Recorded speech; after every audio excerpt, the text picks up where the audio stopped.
नमस्कार विद्यार्थी मित्र हो. आपण या चित्रामध्ये एका व्यक्तीला सायकलवरती बसलेलं बघत असाल. आश्चर्याची गोष्ट म्हणजे ही व्यक्ती एका देशाची माजी पंतप्रधान आहे आणि त्यापेक्षाही आश्चर्याची गोष्ट म्हणजे ही व्यक्ती नियमितपणे आपल्या कार्यालयात सायकलवर यायची आणि सायकलवरतीच जायची. आणि ज्या दिवशी या व्यक्तीने आपलं पंतप्रधान पद सोडलं त्या दिवशी ही व्यक्ती आपल्या घरी कार्यालयातून सायकलवरतीच गेली. अशा या प्रामाणिक देशभक्त नेत्याचं नाव आहे मार्क रुटे. आणि मार्क रुटे हे नेदरलँड या देशाचे माजी पंतप्रधान होते. त्यांच्या प्रामाणिकपणाला राष्ट्रमाता अकॅडमीचा कडक सॅल्यूट. आणि याच व्यक्तीबद्दल आज आपण माहिती बघणार आहोत. मुळात हे आहेत मार्क रुटे, जे नेदरलँडचे माजी पंतप्रधान आहेत आणि नेदरलँडचे सर्वाधिक काळ पंतप्रधान राहण्याचा जो रेकॉर्ड आहे तो सुद्धा मार्क रुटे यांच्या नावावरतीच आहे. नेदरलँड आपल्या सर्वांना परिचित आहे. नेदरलँड म्हणजेच जुनं हॉलंड आणि हॉलंडच्या लोकांना आपण डच लोक असं म्हणतो. आणि या नेदरलँडच्या लोकांनी भारतामध्ये आपल्या वसाहती निर्माण केलेल्या होत्या. तर बघूया या मार्क रुटे यांचा जो पक्ष आहे तो कोणता. यांचा पक्ष आहे people's party for freedom and democracy.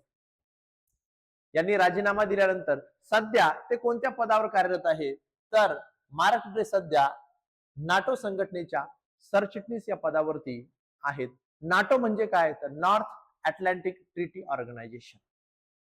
ठीक आहे. आता ही संघटना कोणत्या प्रकारची आहे तर नाटो ही संघटना राजकीय आणि लष्करी प्रकारची आहे आणि या संघटनेचे सरचिटणीस आहेत मार्क रुटे.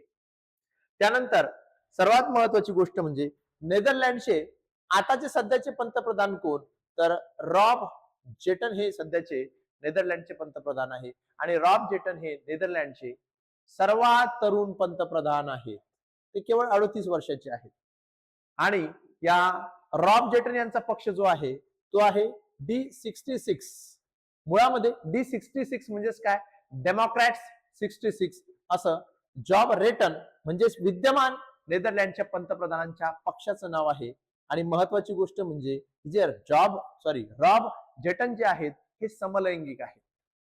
आणि नेदरलँडचे पहिले समलैंगिक असणारे पंतप्रधान कोण तर रॉब जेटन. या ठिकाणी 3 मुद्दे परीक्षेच्या दृष्टिकोनातून महत्वाचे.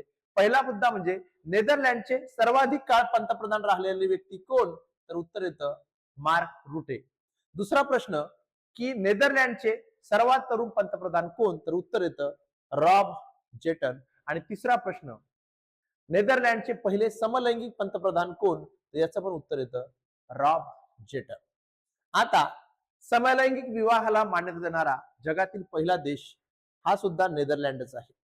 तर आपल्या आशिया खंडातील समलैंगिक विवाहाला मान्यता देणारा पहिला देश कोणता त्याचं उत्तर येतं तैवान.